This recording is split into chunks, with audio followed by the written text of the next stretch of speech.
नमस्कार दोस्तों, मेरा नाम है महेश और स्वागत है आपका अपने चैनल भक्तिमय रस पर। जैसा कि आप जानते हैं कि इस चैनल के माध्यम से मैं भारत में स्थित 12 ज्योतिर्लिंग की कथा, कहानी, रहस्य आप सबसे शेयर कर रहा हूं। पिछले 5 वीडियोज़ में हम 5 ज्योतिर्लिंग से संबंधित कथा और रहस्य जान चुके हैं। आज बारी है छठे ज्योतिर्लिंग, जो कि हैं महाराष्ट्र में पुणे के पास स्थित भीमाशंकर ज्योतिर्लिंग। तो आज हम बात करेंगे भीमाशंकर ज्योतिर्लिंग के बारे में, उनसे जुड़ी क्या कथा है, क्या कहानी है, क्या रहस्य है। जो लोग मेरे चैनल को सब्सक्राइब कर चुके हैं उनके लिए बहुत बहुत शुक्रिया, और जिन्होंने अभी तक मेरे चैनल को सब्सक्राइब नहीं किया है वो सब्सक्राइब ज़रूर करें। 12 ज्योतिर्लिंग की कथा समाप्त होने के बाद हम कुछ नया लेकर आएंगे आपके लिए। भक्ति से जुड़ी ज्ञान और बातें जानने के लिए बने रहिए मेरे चैनल पर। तो आइए शुरू करते हैं भीमाशंकर ज्योतिर्लिंग की कहानी। भीमाशंकर ज्योतिर्लिंग महाराष्ट्र में पुणे से तकरीबन 100 किलोमीटर दूरी पर स्थित सहयाद्री नामक पर्वत पर है। यह स्थान नासिक से लगभग 120 मील दूर है। यह मंदिर भारत में पाए जाने वाले 12 ज्योतिर्लिंगों में से एक है। 3250 फीट की ऊंचाई पर स्थित इस मंदिर का शिवलिंग काफ़ी मोटा है, इसलिए इसे मोटेश्वर महादेव के नाम से भी जाना जाता है। इसी मंदिर के पास से भीमा नामक एक नदी भी बहती है, जो कृष्णा नदी में जाकर मिलती है।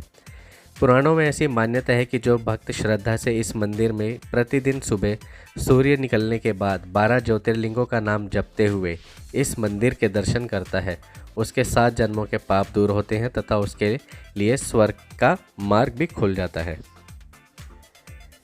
कहा जाता है कि एक बार भगवान शंकर शिव डाकिनी में विश्राम कर रहे थे, तब उनके शरीर से पसीने की जो धाराएं बह रही थी, यही धाराएं भीमा नदी के रूप में परिवर्तित हो गई। भीमा नदी का उद्गम स्थान यही पावन भूमि है। यहाँ से यह बहती हुई संपूर्ण महाराष्ट्र में विचरण करती है। प्राचीन काल में भीम नामक एक महाप्रतापी राक्षस था। वह कामरूप प्रदेश में अपनी माँ के साथ रहता था। वह महाबली राक्षस राज रावण के छोटे भाई कुंभकर्ण का पुत्र था, लेकिन उसने अपने पिता को कभी नहीं देखा था।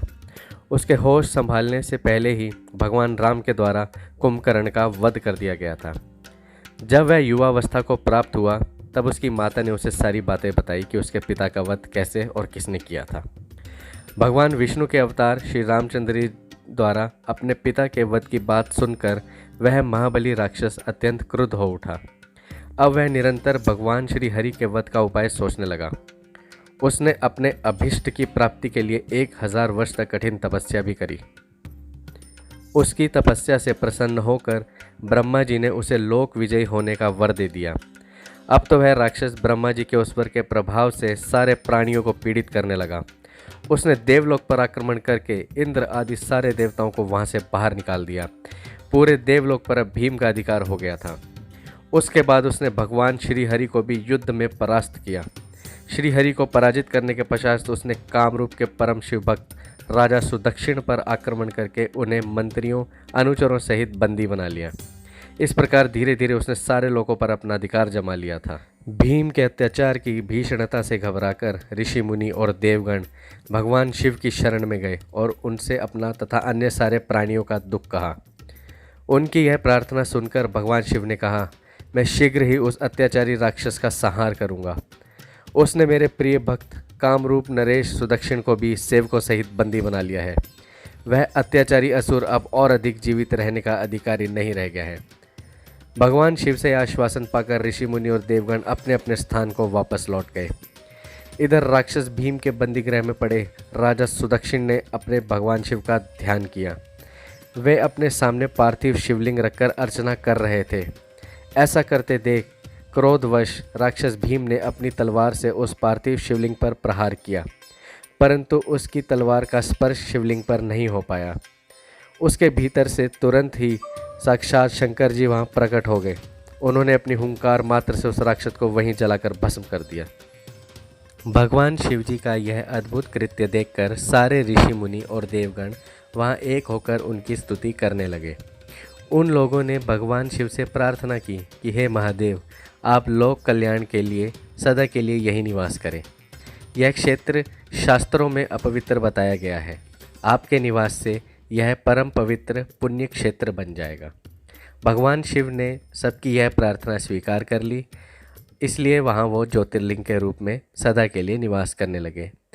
और क्योंकि उन्होंने भीम नामक राक्षस का वध किया था, इसलिए यह ज्योतिर्लिंग भीमेश्वर के नाम से विख्यात हुआ। तो दोस्तों, आशा करता हूँ आपको ये वीडियो पसंद आया होगा और आपको श्री भीमाशंकर ज्योतिर्लिंग से संबंधित रहस्य और कहानी जानने में मदद ज़रूर मिली होगी। अगले वीडियो में हम लेकर आएंगे 7वां ज्योतिर्लिंग, जो कि है रामेश्वर ज्योतिर्लिंग, जो कि भारत के कन्याकुमारी में स्थित है, बिल्कुल साउथ में, बिल्कुल एंड पॉइंट जो आता है भारत का दक्षिण दिशा में, वहाँ पर स्थित है। मुझे कमेंट करके ज़रूर बताएं कि आपको अभी तक किस ज्योतिर्लिंग की कहानी सबसे अच्छी लगी है और क्यों। साथ ही साथ इन वीडियोस को शेयर करना ना भूलें, लाइक ज़रूर करें और अपने अच्छे कमेंट्स तो ज़रूर दें। मिलते हैं अगली वीडियो में, तब तक के लिए जय भोले बाबा की।